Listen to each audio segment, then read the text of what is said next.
Менде кыямат жакындап калды деген коркуу сезим күчөдү. Бул васвасабы дейт. Сизди аябай сыйлайм, Аллахым эки дүйнө сизден ыраазы болсун. Мени кыямат жакындап калды деген коркуу сезим күчөдү. Бул васвасабы. Эми бул коркуу жакшы.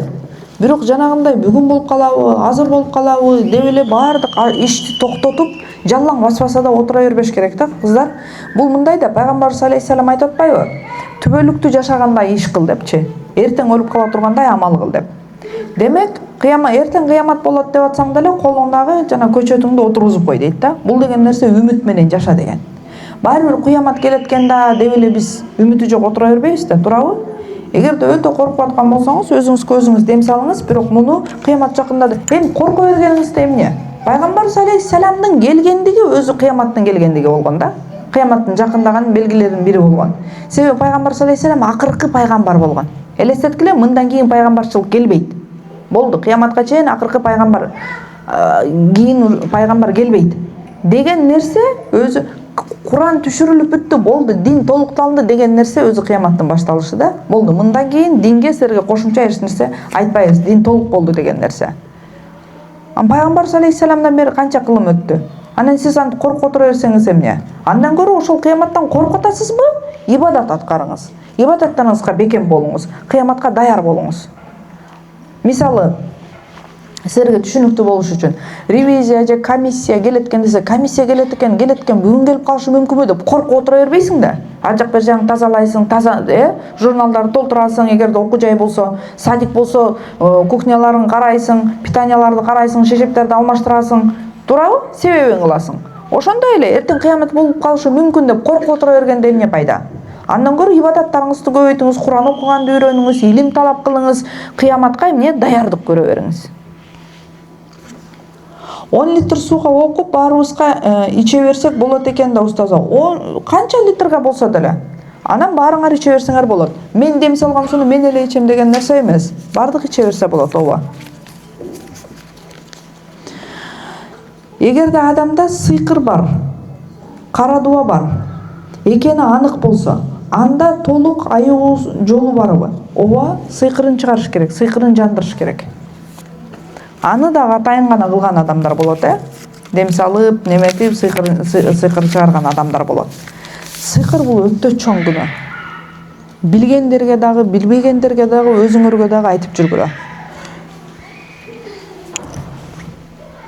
Көбүнчө приворожение деп коет, күйөөсүнө кылышат, башканы жакшы көрбөсүн, башкага кетип калбасын, аябал болбасын деп.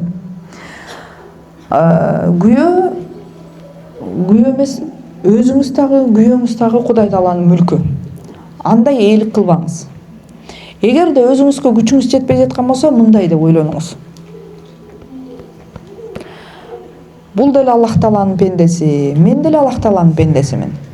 Эгер азыр сыйкыр кылып, кара дуба кылып, окуткум келип атса, анан өзүңүзгө жооп бересиз да. Мен муну жакшы көргөн үчүн кылып атам. Үй бүлөнү сактап калуу үчүн кылып атам деп өзүңүз сактайсыз да, туурабы? Ошондой ичиңизге мындай деп суроо бериңиз. Эгерде мен күйөөмдү ушунча жакшы көрүп, үй бүлөбүздү сактап калалы деп, башка аялдарды карабасын деп, үй бүлөбүз бекем болсун деп кылып аткан болсом, анда азыр күйөөм өлүп калса, ал менен кошо бир кабырга жатканга даярмынбы деп өзүңүзгө суроо бериңизчи. Күйөөң өлүп калса деле, апаң өлүп калса деле, атаң, балаң өлүп калса деле бир кабырга жатпайсың. Туурабы? Демек биздин сүйөөбүз калп экен. Аял киши төрөгөндө баласынын тонун сурап алып жерге көмүш керекпи? Эки бала төрөлгөн, алардын тонун алыш керек экенин билген эмесмин. Эмне болот? Сиз албасаңыз деле жок кылышат тонду. Аны алып алып эмне кыласыз? Албай эле коюңуз. Кайра сиз инфекцияларды жуктуруп өлтүрөсүз го, аны үйгө көтөрүп келип, аны кичүү балаңыз кармап алып, анан мышыгыңыз жеп алып, ошол жеген мышыктын оозунан башка кызыңыз аны көтөрүп өп алып өлтүрөсүз го баарыбызды.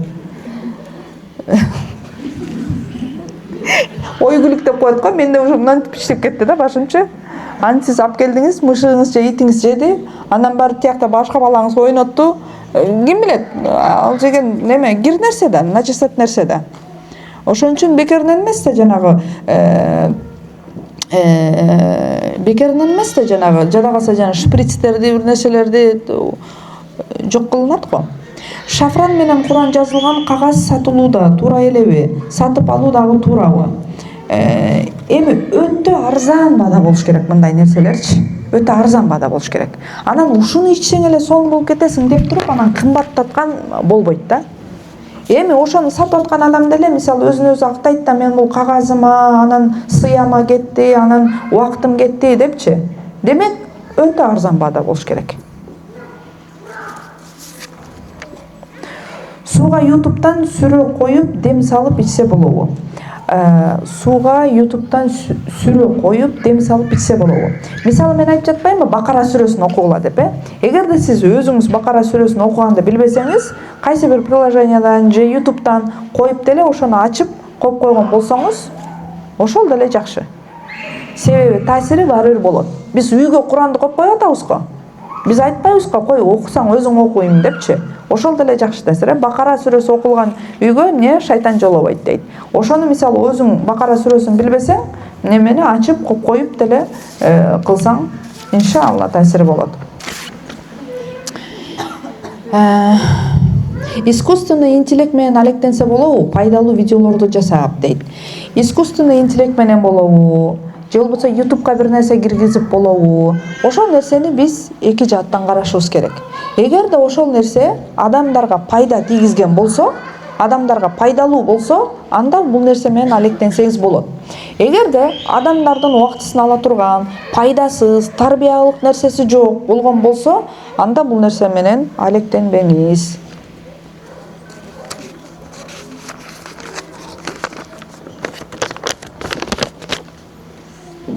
Менде сыйкыр бар деп молдоке айтты дейт. Ошону кимдин кандай экенин билсе болот дешет. Ошол чынбы? Менин коркконум туура эмес нерсе болбосун деп васваса болуп жатам. Менин медицинский эмес жин контактта уже дейт. Алла. Сыйкыр бар экен деп молдоке айтты. Ошону кимден кайдан экенин билсе болот дешет. Ошол чынбы? Мына ошону ким кылды, кайдан кылынды деп изилдеп баштасаңыз, ким айтып берет бул сизге? Врач айтып бербейт. Демек эмне? Дагы бир бакшыга барасыз. Туурабы? Ал бакшы сизге үстүңүзгө дагы да жин шайтандарды отургузат. Анан мындан да бетер васвасага батасыз. Ошондуктан ким кылды деп изилдебей эле эмне аны айыктырганга аракет кылыңыз. Дем салып өзүнүн жолдору менен. Күчтүү молдолорго барып, а бирок ким кылды экенин билгиңиз келсе, уже көз ачыктык болуп калат. Себеби кимге барасыз? Врачка барасызбы, мугалимге барасызбы, кимге барасыз? Дагы бирөөнө барасыз да, мага билип бер деп. Мындай маселеде жанагы гайып деп коет го. Жок нерсени билүү, гайыпты билүү. Гайыпты билүү Аллахка гана таандык. Эгерде биз ошону билемин деп жанагындай неме кылсак, не деп коет, вызов таштаган болсок, анда биз ошондо биз күнөөгө батабыз да. Ошол жокту билүүнү кааласак. Бул хадистерде, шариатта кандай деп келет? Мисалы силер айтышыңар мүмкүн да, же болбосо биз кантип ишенебиз? Ошол акыйкатка дал келип калганда, чын эле ошондой болуп чыкканда, чын эле туп-туура чыкты дейбиз дагы анан ишенебиз. Туурабы? Мунун деле шариатта түшүндүрмөсү бар. Ошол көз ачыктар, бакшылар, сыйкыр кылгандар, ошолор жин шайтандар менен иштешишет. Анан Аллах Таала жанагы маалыматты айтып жатканда, алар жанагындай маалымат урдоо деп коет, маалымат урдоо. Хадисте деле ошондой деп келет го. Анан Аллах Таала аларды жана изгнать эткенде, алар ошол жанагы маалыматты угуп калган жерлерин алып түшөт дагы, анан үстүнө дагы кошум ташым кылып, анан ошол жин шайтан менен иштешип аткан адамга ошол информацияны берет. Ошон үчүн чындап эмне туура чыгып калат. Анан жин шайтандар менен иштешкендер, алар ошолорго биз жана Пайгамбар саллаллаху алейхи вассаламдын заманында баягат беришкен го. Баягат кол алышуу, Алар ошондой эле кол алышуу кылат. Сен эмне кылсаң аткарамын. Эмне кылсаң ошону мен баш ийемин деп. Анан бизде анан айтып атышпайбы, мойнуңа алышың керек экен деп. Ошо мойнуңа алышың керек экен деген нерсе жин шайтанга ооба сен айтканыңды кыламын, сага кызматыңды аткарамын, бирине эки кылбайм, иш кылса бир айткан сөзүңдү эки кылбайм деп баш ийүү дегенди билдирет.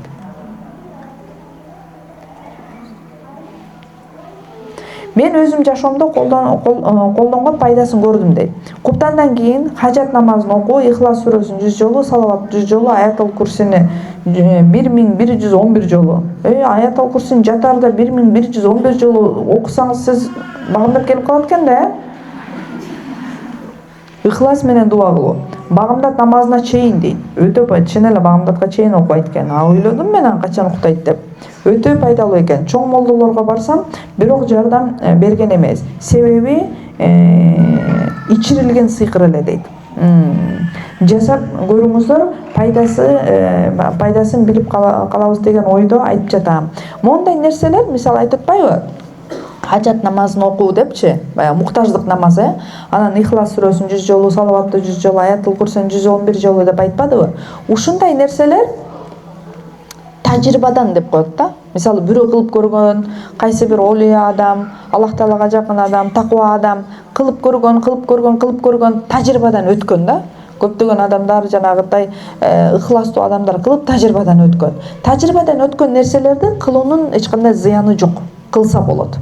Бирок ушул шарияттан, ушундай деп хадисте келген же аятта келген деп биз эмне жанагындай иддиа деп коет, жанагындай неме кылбайбыз. Домат кылбайбыз да. Бул мисалы көп нерселер бар. Мисалы балалуу боло албай жаткандар бирде чыгардым эле го. Багымдат намазынан кийин немени окуп, саждада моодубаны 40 жолу айтса деген. Бул бардыгы тажрыйбадагы нерселер да. Тажрыйбадан өткөн нерселер. Бирок баягы Куранда, хадисте келген эмес, бирок салих адамдар кылып тажрыйбасынан өткөн. Эгерде кылып көрсөк болобу? Болот. Андай нерсенин зыяны жок. Бирок жанагындай эле жомоктошуп кеткен болбош керек да. Бизде туалет менен ванна бир жайгашкан, ар бир кирген сайын дуаны айтуу зарылбы. Ванна деле, туалет деле нажасат жер болуп саналат. Өзүңдүн дагы. Киши жел чыкса дарат. Биринчи суроо, туалет менен ванна. Экөө тең эле кир жер болуп саналат. Жуунган жер, баня дейбизби, ванна дейбизби, туалет экөө тең эле. Ошого бисмилла деп киресиз ваннага деле. Киши жел чыкса дарат бузулабы, же болбосо колду жууп, окуй берсе болобу? Кеңири айтып бериңизчи. Дарат бузулганда колду жууп койсо болобу? Кичи жел чыкканда дарат бузулабы? Ооба, бузулат. Же болбосо колду жууп окуй берсе болобу? Жок. Балким кол даратты айтып жатасыз. Эгерде сиз кол даратты айтып аткан болсоңуз, кол дарат деген туалетке барбастан эле дароо дарат алуу. Мисалы отурасың, даратың жок. Туалетке баргың келбей атат. Сразу дарат алса болобу? Болот. Муну кол дарат деп коет, Балким ошону айтып атасыз. А колуңду эле жууп койсоң, даратың бар болуп калбайт, аны билесиз да, туурабы? Жел чыгуу ооба, даратты бузат. Мисалы уйкуну айтып атпайлыбы биз? Уйку даратты бузат депчи. Уйку өзү таза нерсе. Уйку өзү даратты бузбайт. Уйкунун себеби даратты бузат. Эмне? Уктаганда муундар бошошот. Истирха деп коет арабчасы, истирха. Муундар бошошот. Муундар бошошкондо жел чыгат. Ошол даратты бузат. Ошондуктан айтып атат. Кыямда турган, териктеп жүрбөдүмбү, уктап калбаңарбы? Ошондуктан айтат, кыямда турганда, намазда, рүкүдө турганда, саждада отурганда, минтип үлгүрөп кетесиң го, көбүнчө таравих намазында, узун намазды окуганда дарат бузулбайт дейт. Эмнеге десе, истирха жок, муундарың бошошкон жок, өзүңдү кармап турасың. Имам узун сүрө окуп атат, сен кыямда турасың, уктап кетип атасың, туурабы? Андай баарыбызда болгон. Жөн намазды деле, куптан намазын деле кеч окусаң, ошентип уктап кетип атып окуйсуң. Мунда дарат бузулбайт. Турганыңда, рүкүдө турганда, саждада турганда, эмне үчүн десе, себеби эмне? Жыйналып турасың, собранный турасың. Качан дарат бузулат? Бир нерсеге сөөнүп уктасаң, эгерде ошол нерсени жылдырса, жыгылып кете турган болсоң, анда даратың бузулат, эмне? Истирха, муундарың бошошту. Муундар бошошкондо. Ошондон улам.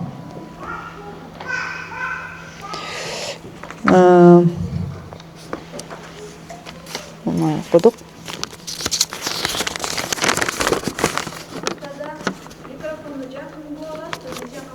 Ой, микрофонду жеп коеюн деп атам уже. Оозума салып алсам сүйлөй албай калат экенмин. Мынаны өтүп эле жатам, мынаны өтүп эле жатам. Оозума салып алсам сүйлөй албай калат экенмин да, болбосо салып алат элем. Эгерде үйдөн окулган бир нерсе табылса, мисалы ийне, кайчы жана башка көп нерселерди, аны кандай кылабыз? Сизде тааныш, ишеничтүү аял киши молдо барбы дейт. Илимге кайрылсак, кимге кайрылсак болот? Эгерде сыйкырды тапсак, аны дейт.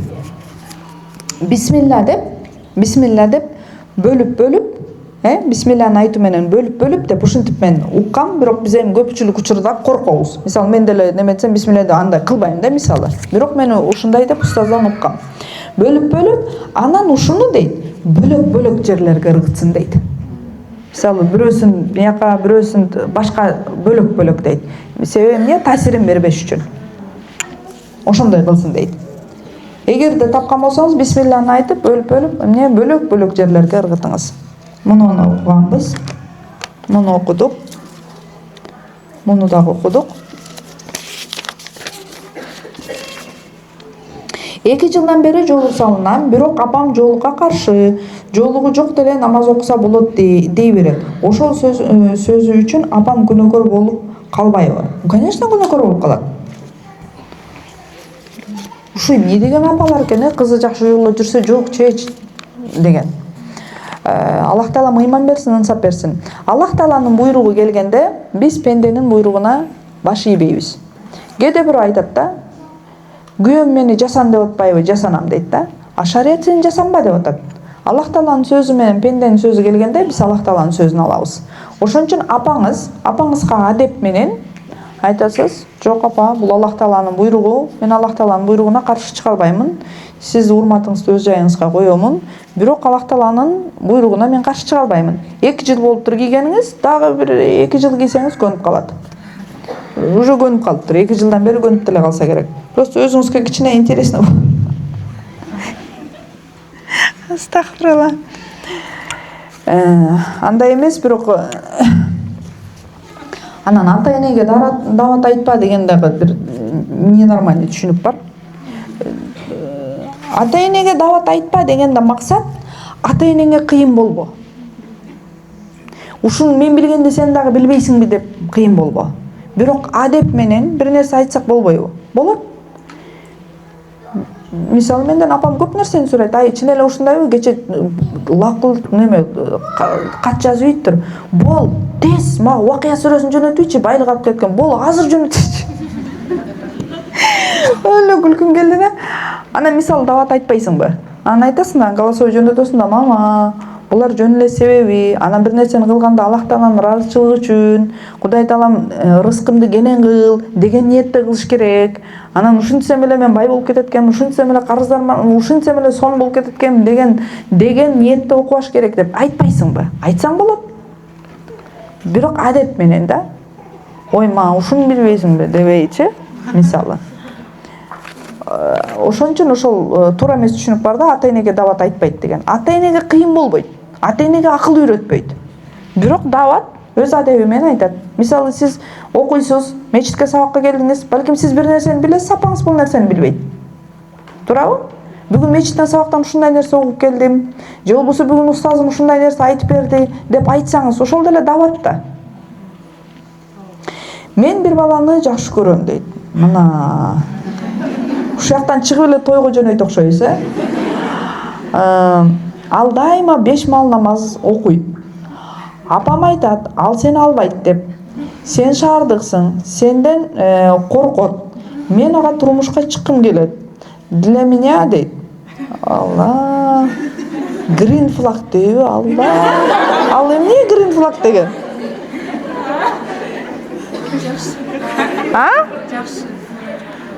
Алла. Ушунча картайып кеткенбизби? Сөздөр түшүнбөй баштаппыз. Мага динге жол көрсөткөн киши менен жашагым келет дейт. Анан стрелка коюптур, мен анда оку деп. Ал жоолук салын деле десе салынам дейт. Мен эмне кылышым керек? Тахажжуд намаз окусам ага турмушка чыга аламбы дейт. Жамааттын дуасын алып, азыр биз сага дуа кылып кетели. Аллах таалам сага ушул балага турмушка чыгышыңды насип эткен болсун. Эгерде ушул бала сенин дүйнөң үчүн жана сенин кыяматың үчүн жакшы болсо. Ушундай деп дуа кыл. Аллах таалам эгерде ошол бала мен үчүн, мен ал үчүн, экөөбүз бири-бирибиздин дүйнөбүз үчүн, акыретибиз үчүн бири-бирибизге жакшы болгон болсок, Аллахым бизге бири-бирибизди насип этчи деп дуа кылсаң, бул дуанын эч уяты жок. Анан калганын Аллах таалага коесуң. Анан уят эмес, ушунча жакшы көрүп атсаң, ал да сени неметип атса, аны эмне? Билдирүү уят эмес. Шариятта дейт, шариятта жакшы куда келип калса дейт, сага өтө ылайыктуу болгон жакшы куда келип калса дейт, махрамың жок болсо дейт, махрамың мисалы сапарда, мисалы атаң, агаң сапарда, эми илгери WhatsApp жок да, анан ошол негизи сени эң жакынкы махрамың турмушка берет да, жакынкы махрамың жок болуп калды, бирок жакшы бала келип калды, шансты кетирбеш керек. Ошон үчүн алыскы махрамың турмушка бере берсе болот дейт. Бир жактан эле айылдан эле тайкең чакырта каласың, бол эле бол атам ажыда жүрөт. Тайкең чакырта каласың, тайкең ой эмне болду десе, сонун бала чыгып калды, оны кармап калыш керек болуп атат дейсиң дагы турмушка чыга бересиң. Ошондой болуп, мондай бала жакшы бала 5 мал намаз окуса, анан сен ал үчүн жол салынганга даяр болсоң, дагы эмне керек? Мындай баланы кармаш керек. Кара дуа же жин шайтан бар экенин кантип аныктаса болот? Ушундай васвасага батпаш керек. Болду. Эртең мененки кечки зикирлерди кылабыз, дуа кылабыз, намаз окуйбуз, болду. Чынын айтабыз, чынын айтайынбы? Бизде да күнөө бар. Эмне биз дегенде ким? Молдо сымалдар же устаз сымалдар. Ушуларда дагы күнөө бар. Же не да молдо деп коебузбу, не да устаз деп коебузбу, билбейм, аларды кантип аташ керек. Силер колдонгон Instagram менде деле бар. Силерге чыккан маалымат менде деле бар. Айтат го, бир нерсени жөнөтө бербейчи, менде деле Instagram бар дейт го. Ошо менде деле силер колдонгон Instagram менде деле бар. Ошондо көрүп атам да. Эгерде сиз монтип аткан болсоңуз, эгерде сиз минтип аткан болсоңуз, демек сизде кара дуанын белгилери бар. Эмнеге адамдарды васвасага батырып атабыз? Ошондой контент чыгарган такыр туура эмес. Адамдарды биз бетер васвасага, күмөнгө батырып атабыз. Ал көрөт дагы кечке текшерет. Мен ушинтип атам го, жана видеону издейт, аны сохранять этип коет да. Анан көрөт, менде ушул бар. Чонто мен ушундай окшойм. А кээде совпадение болуп калышы мүмкүн. Туурабы? Кээде түндө начар уктаган болушу мүмкүн. Балаң уктабай чыккан болушу мүмкүн. Ошондой контент чыгарган туура эмес. Кимде ким ошол блогерлик кылып аткан болсо, башка нерсе менен эле ахват кыла бер. Бирок эле сөзсүз эле адамдарды ахват алыш үчүн, лайк алыш үчүн, эгерде мондай болсо, демек сенде кара дуа бар. Эгерде мондай болгон болсо, демек сенде сыйкыр бар деп чыгарган туура эмес. Ансыз деле биздин адамдар өтө васвасада жүрөт. Күмөндө жүрөт. Намазым туура болуп калдыбы, орозом туурабы, күнөөм кечирилеби, ибадатым кабыл болдубу? Умрага барганда канча деген васвасага баткан адамдарды көрөсүң. Умрасын кылып келет да, кечке гостиницада отурат да, кабыл болбой калса эмне кылам? Өнөнөн үстүнөн умра кыла бер. Бири кабыл болбосо бири кабыл болот. Сен отуруп алып эле умрам кабыл болбой калсачы деп отура бергенде эмне? Бар, күнүнө бир жолдан умра кыл, күнүнө 2 жолдан умра кыл. Бириси кабыл болбосо бириси кабыл болот. Анан сураштырып жүрө берет да, бирөөнөн номер табып, мондой болуп калды, ошол умрам кабыл болобу? Ушунча коркуп атсаң, васваса кылып отура бербей, башка умра кыла бер. Ошондой контенттер мага өтө жакпайт да, адамдарды өтө васвасага батырат. Андайларды көрбөңүз, өзүңүздөн аламаттарды да издебеңиз. Намазыңызга бекем болуңуз, гусул дарат менен жүрүңүз, эртең мененки кечки зикирлерди аткарыңыз, анан өтө өзүңүзгө профилактика кылам десеңиз, 3 айда бир же 2 айда бир жанагы 7 күндүк нерсени үйрөттүм го, ошону аткарып туруңуз. Анан күнүгө эртең менен 1 стакан суу, ошондой дем салынган суу ичип туруңуз. Бакараны окуй албай жаткан болсоңуз, берки майда сүрөлөрдү окуп эле дайыма коюп коюңуз, 20 литр сууга дем салып. Эртең менен күнүгө ошону ачкарып ичиңиз. Мына сизге болду защита. Намазды убактысынан өткөрүп окуп жатам, жолуктамын. Кандай болуп калат? Намазды убактысынан өткөрүп дегенде каза кылыппы? Эгерде каза кылып намаз окуп аткан болсоңуз, анда намазыңыз каза болот. Кантип мындай кылбайм десеңиз убактысында окуйсуз. Болду. Бирде бирөө айтат да, окуп жүргөндө экен, силер жака мен дагы Иорданияда жүргөндө экен же Меккеде экен, мен дагы ошол жака барып окугум келет, эмне кылышым керек деп. Анан мен жооп чыгарып койгом да, билет алып келиш керек деп. Ошондой эле нерсе да, намазын өткөрүп жиберип атам, эмне кылат дейт. Анда намазды өткөрбөш керек. Намазга бекем болуш керек. Намазды өз убактысында окуш керек. Анан моундай дагы түшүнүк туура эмес. Пешин намазы болдубу? Пешин намазынын убактысы асырга чейин. Асыр намазы болдубу? Асырдын убактысы шамга чейин. А бизде пешинди мисалы азыр жайында 6-7 саатка созулат, Асыр бизде 6:30 болот. Пешинди намаздын убактысы киргенден кийин окубай калса, 1-2 сааттан кийин кой мен пешиндин казасын окуйунчу дейт да. Эмнеге казасын окуйсуң десең, жана азан болбоду, мен окубай отурам. Намаздын убактысы чыга элек, бул каза эмес. Каза убактысы өтүп кеткенде каза болот. Анан кээде бир өтө шашып жашагандар бар экен. Жайында куптан 10:30 болуп атат, эртеле окуп жата берсем болобу деген. Жана биз ортоңку баламды шылдыңдап калабыз. Мунзир деген балам бар. Дарат ал десең, даратым бар дей берет да. Качан сурасаң дараты бар да. Туалеттен чыгып келатканда эле кармап калбасаң, даратым бар дей берет да. Анан качан намаз оку десе эле, жаңы эле окугум дей берет да. Мечиттен окугам, тияктан окугам, сиз көрбөй калдыңыз дей берет да. Анда атасы шылдыңдайт да. Бул заране окуп коет намаздарды депчи. Ошондой болуп, заране окуп койгон намаз жарабайт. Себеби эмне? Намаздын убактысы киргенден кийин милдеттүү болот. Жибрил алейхиссалам пайгамбар алейхиссаламга эмнеге намаздын убактыларын үйрөттү? Монда деп Жибрил алейхиссалам пайгамбар алейхиссаламга намаздардын убактыларын үйрөткөн. Ошондуктан немеде Куранда болсо намаз окугула деп эле келген. Убактысын эмне? Кийин хадисте чечмеленген. Ошо сыяктуу куптандын убактысын үйрөткөн. Кышында жыргап атпайлыбы? Жайында кичине кыйналабыз. Жайында азыр багымда 3 канча деле окуп калып атат. Туурабы? Ошон үчүн намаздын убактысы киргенден кийин милдеттүү болот. Анан окушуңуз керек. Анан жанагындай 2 в 1, 3 в 1 болбойт. Намазды жам кылуу.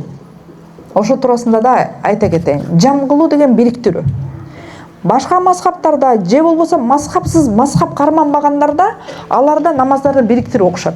Мисалы сапарга чыкса, намаздарды бириктирип окуйт да, сапардабызда дейт да. Же болбосо күн бүркөлсө, жамгыр жааса, намаздарды бириктирип окушат. Биздин мазхабта бул болбойт. Хадистен көргөн болсоңуз дагы болбойт. Эмне үчүн кээ бир хадисте келинген нерселер биздин мазхабта болбойт десе, бизде анан бизге жанагындай стрелкаларды айтышат да. Силер хадис турса, хадисти албайсыңар, силер эмне Абу Ханифанын сөзүн аласыңар дейт. Бул өтө акылсыздык. Эмне үчүн? Хадистер толтура, аяттар толтура. Туурабы? Кээ бир хадисти көрөсүң, бир нерсени мактайт, кыл дейт. Кээ бир хадисти көрөсүң, ошол эле хадисти кайра кайтарат. Же болбосо кээде аятка хадис мааниси менен карама-каршы келип калат. Же болбосо кээ бир аят, кээ бир хадистер бири-бирине мааниси туурасын карасаң, бири-бирине карама-каршы келгендей көрүнөт. Бирок Аллах Тааланын дини эч качан өзүнө өзү каршы келбейт. Туурабы? Ошону эмне үчүн биз мазхаб ээлери же болбосо алымдардын түшүнүгү деп жатабыз? Эмне үчүн? Ошолор бизге ошол хадистерди, аяттарды топтойт дагы, анан бизге бир эреже чыгарып берет. Мисалы айтат, сен айтып жаткан хадис исламдын башында келген дейт. Сен айтып жаткан хадис, ага пайгамбар алейхиссалам аны бир коомго гана айткан, андан кийин бул хадисти айткан эмес дейт. Ошентип бизге эмне бардык маалыматтарды топтоп туруп бир формула чыгарып берет. Ошондуктан биз хадисти, аятты өзүбүз билип эле кармана бербейбиз. Азыр бизде хадис китебин сатып алып эле хадисти окуп, ошол хадисте келген деп талашышат да. Же Куранды ачып алып бир аятты окуп калган, аятта ушундай деп атат го дейт да. Андай эмес. Биз эмне алымдардын түшүнүгү менен карманабыз. Ошолор бизге чечмелеп берет. Эмне үчүн ушул аятка амал кылабыз, эмне үчүн ушул хадисти калтырабыз, эмне үчүн ушул хадисти алабыз? Себеби көптөгөн эрежелер бар. Ошол эрежелерге таянып. Курандагы 16 жерде Куран аяттарын кайталап коесузбу дейт. Текшерип алалы дейт. Жазгандарыбызды сураныч дейт. Instagramга чыгарып коелу анан. Instagramга сториске чыгарып коеюн анан. Устаз силерди суракка алууга бүгүн напсиңер өзү жетиштүү дегенди кандай түшүнсө болот? Бүгүн силерди суракка алууга бүгүн напсиңер өзү жетиштүү дегенди кандай түшүнсө болот? Түшүнгөн жокмун могу суроону?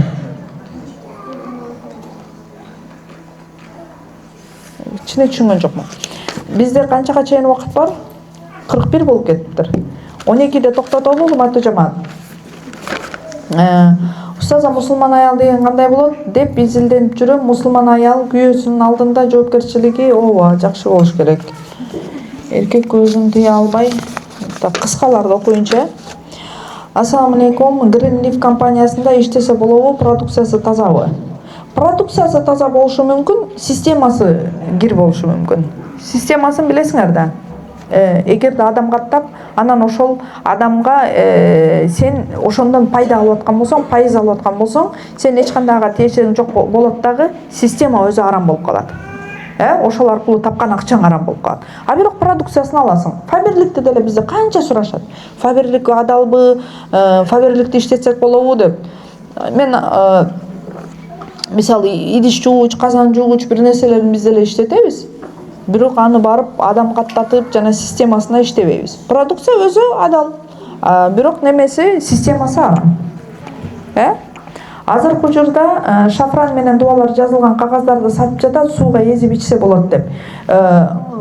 Шыпасы барбы? Шыпасы барбы билбейм, бирок шафран менен ошо дубаларды, бир нерселерди жазат дагы, анан ошону сууга эзип ичсе деген нерсени кылып келишет. Мен өзүм кылып көргөн эмесмин. Бирок алып кылса болот. Бирок чындап дуа, аят ошондой нерселер жазылган болуш керек да, жанагындай бир көз ачыктык бир нерселер жазылган боло көрбөсүн. Устаза көз тийди, кирне кирип деп кирнелеген ширк болобу? Гезит менен туз менен кирнелешет, исламда барбы? Жок, гезит менен туз менен кирнелебейт. Көз тийүү бул чын акыйкат жана кирне кирүү деген өзү ушул көз тийүү да, бирөө суктанып койсо жаман болуп баштайсың, неметип, онтип зибайт этип жаман болуп баштайсың. Ошон үчүн эмне өзүбүзгө өзүбүз защита кылабыз. Эртең мененки кечки зикирлерди аткарабыз. Туурабы? Анан могу гезит менен туз менен жанагындай бир нерселер менен чапкылап, камчы менен чапкылап, ушулар туура эмес. Ушулар такыр шариятка туура келбейт. Бизде эмне дем салабыз, даарат алабыз, дем салабыз, ушундай себептерин кылабыз. Ассаламу алейкум жамаат. Малайзияга окууга тапшырат элем. Жамаат дубасын бериңиздерчи, мага дагы Аллах таалам пайдалуу илим берген болсун. Махрамыңыз менен бара бериңиз. Күйөөмдүн мазхабы башка болсо эч нерсе болбойбу? Мазхаб Хамбали, Аллах разы болсун. Мазхабы башка болгон болсо эч нерсе болбойт. Мазхабы башка болсо эч нерсе болбойт. Мазхаб карманбаса ошол жерде проблема. Эгерде мазхаб карманбай, салафи жанагындай неме болсо, никеңер бузулат деген нерсе эмес эми, Кудай сактасын. Бирок кээ бир маселелер бар. Эгерде ошол кээде бирөө мындай болушу мүмкүн да, мазхаб карманбайт. Бирок өзү деле башка нерсени таңуулабайт да. Бирок ушу кармабаш керек, жок, Куран менен сүннөттү кармаш керек деген нерсе акылында бар. Бирок сизге деле тийишпейт, жүрө берет, Андай болсо, иншалла эч нерсе эмес. Бирок кээ бир маселелер бар да. Экөөң талашып кетесиңер, ал такыр акыйдага туура келбеген нерсени айтат, Ошондой нерселерде андан маселеңерди карап көрүңүздөр. Бирок мазхабы башка болсо эч нерсе болбойт. Себеби бардык мазхабтар туура да, урматтуу жамаат. Анда мындай түшүнүк болушу мүмкүн да, бардык мазхаб туура болсо, эмне үчүн мазхаб кармайбыз деген суроо, Вполне логичный суроо, туура суроо. Мазхаб бул жөн эле школалар. Ар бир мазхаб кайсы бир сахабага барып такалат. Жөндөн-жөн куралып калган мазхаб жок. Ар бир мазхаб кайсы бир сахабага барып жебетет. Мисалы биздин мазхаб Али радиаллаху анху менен Абдулла ибн Масуд. Абдулла ибн Масуддун маселелерине 95% маселелер Ханафи мазхабында Абдулла ибн Масуддун маселелерине барып таянат. Эмне үчүн десе, ар бир мазхабтын бир кайсы бир сахабага барып таянат. Мазхаб деген нерсе бул жөн гана школа, эмне? Жанагындай ар биринин өзүнүн формулаларын чыгарган, муштахид мутлак деп коет, Мисалы имам Абу Ханифа, имам Шафи, имам Малик, булар муштахид мутлакта өздөрү формулалар чыгарган. Эгерде мондай окшош хадис келип калса, мондай болсо, биз мондайга амал кылабыз деген да. берки мазхаб өзүнүн формуласын чыгарган мондай деп. Натыйжада барынкы эле туура. Бул мазхабта болгон айырмачылык бул рахма дейт, ырайым дейт. Эмне үчүн ырайым? Эгерде биз ушул гана башка жок дей турган болсок, наоборот бизге кыйын болмок. А кээде биз мисалы көпчүлүк башка мазхабтар Ханафи мазхабына өтүүгө туура келет кээ бир маселелерде. Эмнеге? Башыңа өзүңдүн акылыңа таянып бир нерсени амал кылгандан көрө башка мазхабтагы нерсеге амал кылганың жакшы. Себеби алга канча дагы шарияттан бир түбү, основасы бар. Үйгө кара дуа окутса кандай белгилер болот жана үйдүн ээсине окутса үй бүлө туугандары таасир этеби? Ооба, таасир этет. Бирок белгисин издеп жүрө бербеңиз. Эгерде ошондой эле жаман болуп атсаңыз, ал албетте билинет. Билингенден кийин анан профилактика иретинде жанагындай дем салып, неметип турсаңыз болот. Бирок таасири ооба тиет. Ошон үчүн арам да бул. Жамаат менен дуа кылып коюңуздарчы. Үйдөн артезиан сууга, замзам сууга кошуп дайыма уютуп ичсе болобу? Ооба, жанагы артезиан сууга дем салгыла деп атпаймынбы? Кичине болсо да замзам тамызып койсоңуз, ал дагы сон замзам болуп калат. Элестеткиле. Мен 25 жаштамын, жакындарым турмушка чык деп көп айтып башташты дейт. Турмушка чыгуу темасы болгондой эле коркунуч пайда болот. Таптакыр турмушка чыккым келбейт. Бул эмне себептен болушу мүмкүн жана кантип арылса болот? Алдын ала чоң рахмат. Жана моякта бирөө бар го, бир баланы жакшы көрүп калган. Сизге ошондой бала керек болуп атат да. Убактысы келгенде кайсы бир адам сизге жакканда, кайсы бир адам менен көңүл жанагы ойлоруңар бир келген ошондой адам, демек ошондой адам таба элексиз да. Эгерде ошондой адам тапкан болсоңуз, ал тез эле турмушка чыккыңыз келип калат.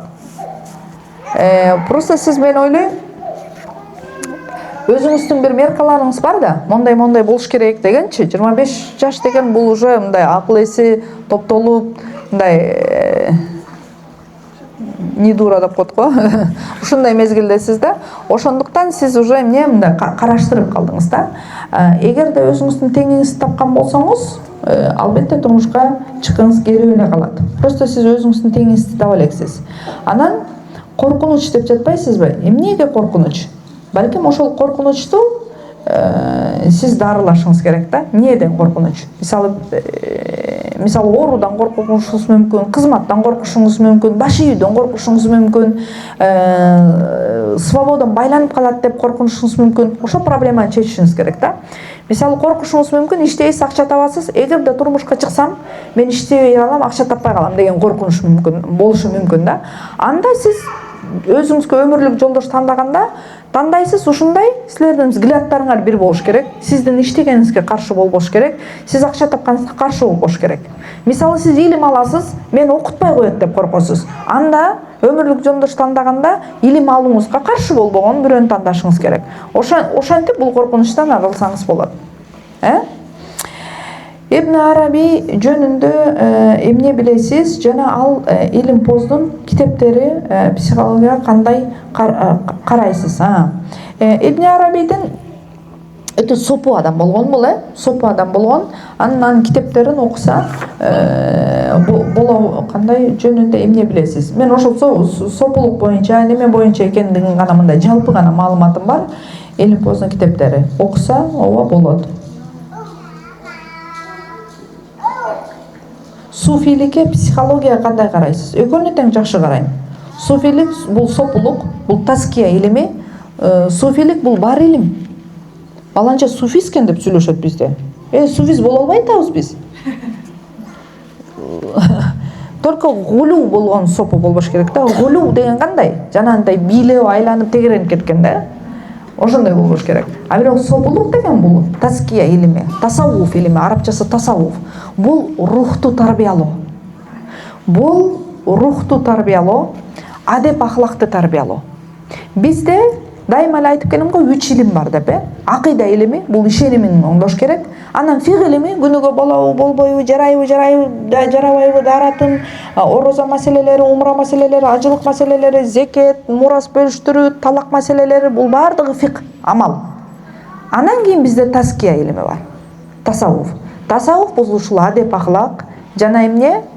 Зикирлер, рух. Бизден тасаввуф илимин алып салгандыгыбыз үчүн биз ушундай мындай оболочкабыз калып калды да. Биздин маселебиз болот, болбойт, жарайт, жарабайт, кылсам болобу, болбойбу, туурабы, туура эмеспи, важиппи, важип эмеспи, арамбы, адалбы, ушу менен эле чектелип калдык. Бирок тарбияга, зикирге, адеп ахлакка көңүл бурбай калдык. Ошон үчүн руху жок мусулмандар болуп калдык. Руху жок. Жолукчандарды көрөсүң, тойдо билеп аткан, эч нерсе эмес. Жолукчандарды көрөсүң, чупуйган кийинип алган. Жолукчандарды көрөсүң, эч кандай бир муктаждыгы жок эле, эч кандай бир пайдасы жок эле контент жүргүзүп аткан. Мусулмандарды көрөсүң, мактанып аткан. Ошол бизде эмне? Тасаввуф илиминин жоктугу. А тасаввуф илими бизге эмнеге тарбиялайт? Зикир менен жана неменин деле Султан Сулайманды көрөсүңөр го, үңкүргө кирип кетет. Жаман кийимдерин кийип. Ошол эмне? Изоляция. Өзүн изоляция кылып, Кудай менен болуп, дааватка чыгып атабыз мисалы. Ошол дагы изоляция да. Өзүңдү өзүң болду. Дүйнөгө батып кетесиң да, дүйнө өзү ушундай да сени батырып кетет, туурабы? Соода сатыкта жүрө бересиң, акча үстүндө жүрө бересиң, иштеп жүрө бересиң даңгылдап, эптеп күнүнкү намаздарын окуп парздан эле кутуласың, бирок жанагы ыйманың алсырап баштайт да. Ошондо эмне? 3 күн дааватка чыгасың, же болбосо жанагындай сопулук кылып, же болбосо этикаф деп коет. Үйдөн этикаф кыласың, эч жака чыкпайсың, жай намаздын үстүндө отуруп, ибадат кылып, зикир кылып, өзүңдү башка нерселер менен алек кылбайсың. Ошол сопулук, ошол тасаввуф илими бизге берет ушул нерсени. Ошол нерсе бизде жок болгондуктан анан ыйманыбыз алсырап атат. Ыйман, вроде намазды аткарып атам, дамын сезбейм. Орозо кармап атам, дамын сезбейм. Жолук кийесиң, күнүгө шубха, күнүгө өзүңдү өзүң жейсиң. Туура эле кылдымбы, кийгеним туура эле болдубу, бир аздан кийин кийсем болмок, кийип алдым, эми чече албаймын да. Аллах Таала кимге канча өмүр берген билбейбиз. Кийгениңе сүйүн, намазды баштаганыңа сүйүн. Намаз жоголуп калсаң эмне болот элең? Жолугу жоголуп калсаң эмне болот элең? Ошон үчүн эмне деген дуа бар? Аллахумма саббитни аля диник. Аллахым мени бекем кылгының өзүң диниңе. Диниңе келдим, акыйкатты билдим, эми мени бекем кылгының деген дуа да. Бекем болбосоң, азгырылып чыгып кетесиң. Психологияга дагы жакшы караймын, өтө кызыгамын психологияга. Колуман келсе, кайсы бир курсту окугум келет. Бирок силерге окугула дебейм. Эмнеге? Шарияттан фундаментиң болбой туруп окусаң адашышың мүмкүн. А эгерде шарияттан жакшы фундаментиң бар болсо, илимиң бар болсо, анан кийин изучать этсең адашпайсың. Себеби ал жерде динге каршы келе турган жери бар, динге каршы келбей турган жери бар, колдой турган жери бар. Аны фильтрлегенди билишиңиз керек. Эгерде сиз электен өткөрө албасаңыз, анда акылыңызга таянасыз, эгоңузга таянасыз дагы динге каршы бир нерселерди кылып коюшуңуз мүмкүн. Азыркы күндө биздин проблемабыз ушу болуп жатпайбы? Өзүңө воля бер, өзүңдү эркелет, өзүңдү кара, өзүңгө да де, скажи себе да, бирөөнө эмес, себе да дешиң керек экен да. Эгерде биз нафсибизге жон кое турган болсок, эмне үчүн көпчүлүк учурда психологдордун сөзү жагып, анан молдолордун сөзү же устазалардын сөзү бизге жакпай калып атат. Себеби биздин эгобуз, биздин нафсибиз өзү каалаган нерсесин бизге кылдыргысы келет. Эгерде нафсиң каалаган нерсени сага бирөө айтып атса, ал адам мага деле жагат. Бирөө мага айтса, мисалы устазың мага антип айтпайт да, устазың мага бул сөздү айтпайт да, устазың күйөөңө баш ий дейт, устазың ибадаттарын калтырба дейт, устазың илим талап кыл дейт, устазың уктап аткан жериңен туруп намаз оку дейт, устазың жулу төшөгүңөн туруп адал акча издегенге мээнет кыл дейт, туурабы? Сага башка бирөө айтышы мүмкүн, бүгүндөн баштап өзүңө кымбат нерселерди ал. Жагат да мага, туурабы? Бүгүндөн баштап исрап болот деп ар нерсени экономить эте бербе, каалагандай жаша десе, мага жагабы? Жагат да. Нафсиңе жаккан нерселерди айткан үчүн бизде эмне көпчүлүк учурда психологдорго же болбосо жанагындай коучтарга берилип кеттик. А эгерде ошол психологдор бар, мисалы, шариятка көз карасы жакшы, же болбосо жакшы эле эмес, шарияттан маалыматы бар. Ошондой болсо, ал сизди адаштырбайт. Бирок жанагындай, бирок жолукчан болгондугу бул белгиси эмес. Жолукчан аферисттер толуп кеткен азыр. Туурабы? Ошон үчүн психология илимине менин көз карашым жакшы, жана аны дагы окуп изучать этким келет. Бирок силерге советовать этпейм. Эмнеге? Себеби шарияттан илими жок болуп туруп бир нерсени алсаңар, бизде молдолорго, мисалы бизге сыйкырды да үйрөнсөк болот. Эмнеге? Эмне проблемасы ошо эмнеде экен? Адамдарды кантип башын айландырып атат? Изучать этсе, мисалы шариятты билген адамга изучать этсе болот. Библияны деле изучать этсек болот биз. Таврат, Инжил буларды изучать этсек болот. Себеби эмне? Бизде основа бар болгон үчүн. А бирок основасы жок адам азыр Инжилди ачып окуса, Библияны ачып окуса, адашып кетиши мүмкүн.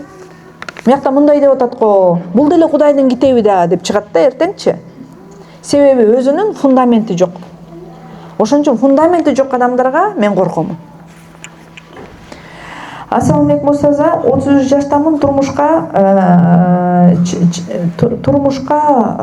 эмне дейт? Чыга элекмин. Турмушка такыр чыга элекмин. Жигитим деле жок. Үйлөнөм деген балдар чыгат, бирок такыр жакпайт. Кээ бирлери өзүңдү окут дейт.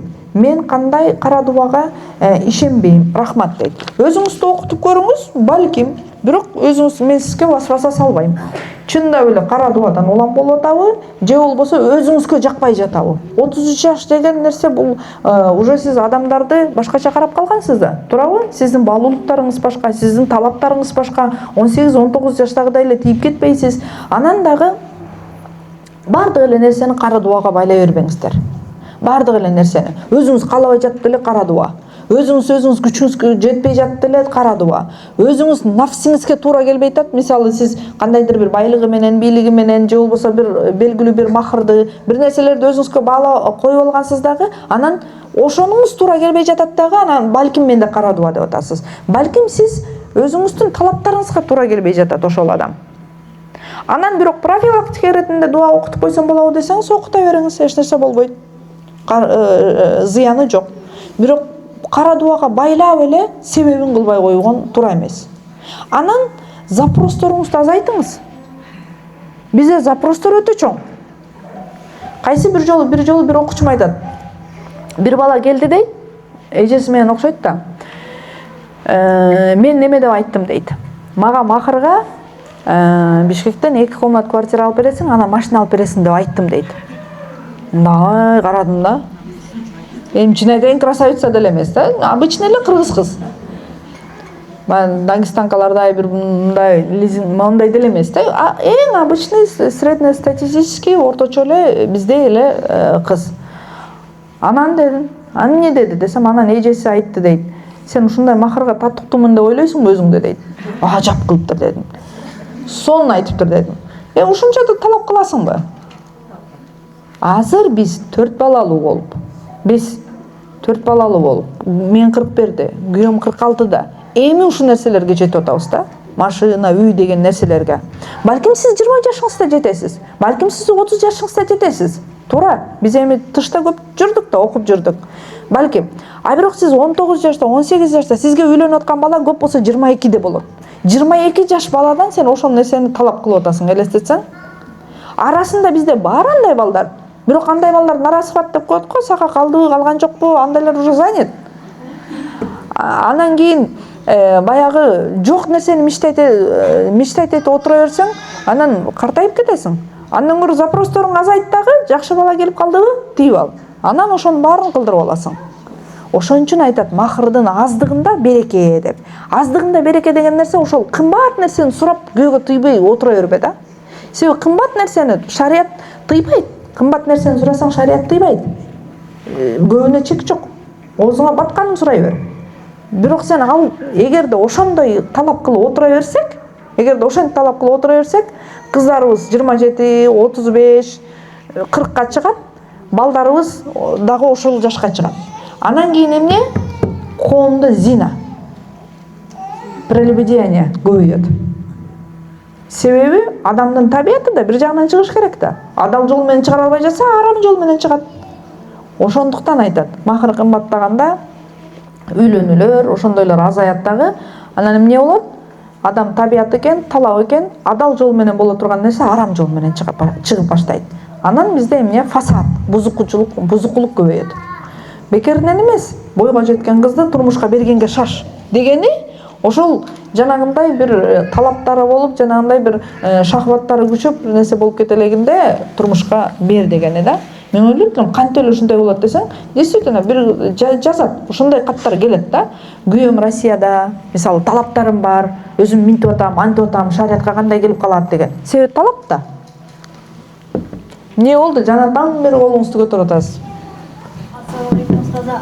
Кагазга жазсам, суроомду мындай, ушу жеткире алып да эмесин озеки сурасам болобу? Мындай кайсы сөздөрүм үчүн кечирип турайын, дарат боюнча.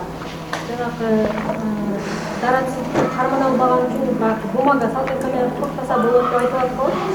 Ошондо мисалга баягы арт жактан жер чыккан болсо, же баягы зара кылганда мындай бир аз чачырайбы, ошолор тилем деп кагаз менен кулактап эмсе жарай береби? Najasatты тазалоо, ушуну биринчи мен айтып чыктым окшойт, бумага менен кургактаса болот деп. Өлүп калышты кыйкырып болбойт деп. Najasatты тазалоодо бизде фикх китептеринде келет. Азыр бизде жанагындай шланга бир нерселер пайда болуп калды, сонун условиялар бар. Бирок илгерки заманда андай болгон эмес да, туурабы? Гаит деп туалетке даже алыс жака барып келишкен да. Алыс жака барып келишкен. Туалет дегенде гаит деген өзү араб тилинде мындай чуңкур жерде айтылат да. Чуңкур жерде айтылат, алыс мындай чуңкур жерде. Ошо туалетке ошондой жерге баргандыктан гаит деп туалеттин өзү ошол чуңкур жер деп аталып калган да, сөздүн чыгуусу. Анан тазаланууда азыр бизде сонун условиялар бар. Бирок илгерки заманда андай болгон эмес да. Анан дагы айтат да, najasat дейт, оор najasat, чоң зара, оор najasat дейт. Ошол тыйындын, тыйын дегенде 10 тыйын деп коебузбу? Ошончолукка чейин кечиримдүү дейт да. Эмне үчүн кечиримдүү десе, ошол анус, жанагы аурат жерди до конца тазалоо кыйын дейт да. Ошондуктан до конца тазалоо кыйын болгондуктан, ошондой өлчөмдө тыйынды эмне үчүн айткан? Ошол жердин размерин айтыштан китепте айтпайт да, анустагы. Ошону адепти сактап ошондой деп айткан. Ошондой өлчөмдөгө чейин кечиримдүү деген да, ошондон ашып кетпесин деген. Эмне үчүн ошол өлчөмдү айтып атат? Тазалоо кыйын болгондуктан. Айрыкча илгерки заманда жалбырак менен тазалайсыңбы, чүпөрөк менен, кагаз менен, вата менен, кездеме менен, бизде эмне najasаттан тазалансаң болду. А суу менен эң жакшы дейт. Суу менен эң жакшы дейт. Эмне бизде болбойбу? Жайлоого барасың, талага барасың, молго бир жака кирип каласың, бумага эле турат болду. Анан эмне Фрунзеге барып, баклажка сатып алып, таза суусун ичип, анан субханалла, эмне жашоону кыйындатасыңар? Ошол жерде бумага менен кургатып койдуң, чоңбу, кичинекейби, тазаладыңбы? Болду. Ошол жерди тазаласа болот аткан, анан мыяка чачырап калса эмне? Тазаласа болбойбу? Ооба, тазаласа болот. Өтө сомневаться этип, васваса болуп, намаз окуй албай, жанагындай бир мындай больнойлор бар экен да. Мындай адамдарды уже прям больной деп койсо болот да, уже оору да булчу. Васваса бул оору. Истиазаны көп айтыш керек, салаватты көп айтыш керек, эртең мененки кечки зикирди калтырбаш керек, дайыма өзүнө дем салыш керек мындай адам. Кечки васваса боло берген адам. Дараты бар деле кечки васваса боло берет экен да. Намазында толтура васваса боло берет экен. Кандай окудум, намазым кабыл болобу, болбойбу, 2 рекет окудумбу, 4 рекет окудумбу деп эле. Намазда дагы бизде көп васваса болушат экен да, канча рекет окуп койдум деп. Канча рекет окуп койдум деп. Ошондо дагы якинге курабыз. Якин деген эмне? Жана даратты айтпадыкпы? Даратың барбы, жокпу билбей жатасың, бирок дарат алганыңды анык билесиң, даратың бузулганын эстей албайсың, демек даратың бар деген. Намазда дагы адашып кеткен да ушундай. Канча рекет экенин билбей жатасың. 3пү же 4пү, 3пү же 4пү? 3кө курайсың. Кайсынысына көбүрөөк ишенимиң болуп атат, ошого курайсың маалыматты. Анан бизде намазда адашып кетсем эле дей берет да. Анан мен айтам да, намазда адашып кете турган болсоң, же болбосо ката кетире турган болсоң, биз ошо катаны карашыбыз керек. Эмнеде ката кетирдиң? Эгерде намаздын рүкүнүндө, парзында ката кетирген болсоң, ал намазың жараксыз болуп калат, кайра окушуң керек.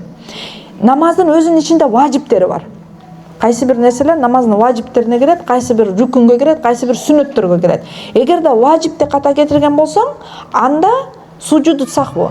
адашуу саждасын кыласың, болду, намазыңды түздөп оңдоп кетесиң. Эгерде сүннөтүндө, намаздын сүннөттөрүндө ката кетирген болсоң, намазың эч нерсе болбойт. Илими жок мына ошо. А ушинтип айтып берсең, силер эмне дейсиңер? Кой, мен башынан эле окуп коеюн. Эмне дейсиң анан? Динди силер кыйындатып жатпайсыңарбы? Эгерде өкүмүн билсең, сен ошону эмне аткарасың дагы оңдоп кетесиң. Өкүмүн билбесең, кайра башынан окуп отура бересиң. Анан илим албаганыңа эмне туура эмес болуп калат бул. Аллах таалам ыраазы болсун баарыңыздардан. Аллах таалам пайдалуу илим берген болсун. Субханака Аллахумма ва бихамдик, ашхаду ан ла илаха илля ант, астагфирука ва атубу илейк.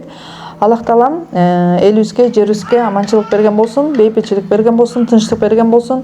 Ушул жайкы каникулду, жайкы эс алууну Аллах таалам берекелүү өткөрүшкө насип эткен болсун. Аллах таалам ар бир басып келген кадамдарга соопторду жазган болсун. Биз алган илимибиз дүйнөбүзгө дагы, акыретибизге дагы пайдалуу илимдерден болсун. Бизге шапаат кыла турган илимдерден болсун. Биздин каршыбызга эмес, биздин пайдабызга, бизге ходатайство деп коет, шапаатчы болгон илимдерден болгон болсун. Кимде ким карызынан кутула албай жаткан болсо, Аллах таалам ошону карыздарынан кутулткан болсун. Кимде ким ооруп шыфа тилеп аткан болсо, Аллах таалам аларга шыфа берген болсун. Кимдин рызкысы кысылып жаткан болсо, Аллах таалам рызкысын кенен кылган болсун. Кимде ким турмушка чыга албай жаткан болсо, Аллах таалам жакшы жубай берсин, жакшы турмуш, жакшы жолдош Аллах таалам насип эткен болсун. Кимде ким балалуу боло албай жаткан болсо, Аллах таалам бала берип, бала менен кубандырган болсун. Кимде кандай талап болгон болсо, ким илим талап кылып жүргөн болсо, Кур'ан жаттап аткан болсо, Аллах таала зейниңерди ачкан болсун, жаттооңорду бекем кылган болсун, илимиңерге илим кошкон болсун. Кандай эмне сурап аткан болсоңор, Аллах таала бизге караганда билүүчү, Аллах таалам ошо дуаларыңарды кабыл эткен болсун. Дайыма илим үстүндө көрүшүнү насип эткен болсун.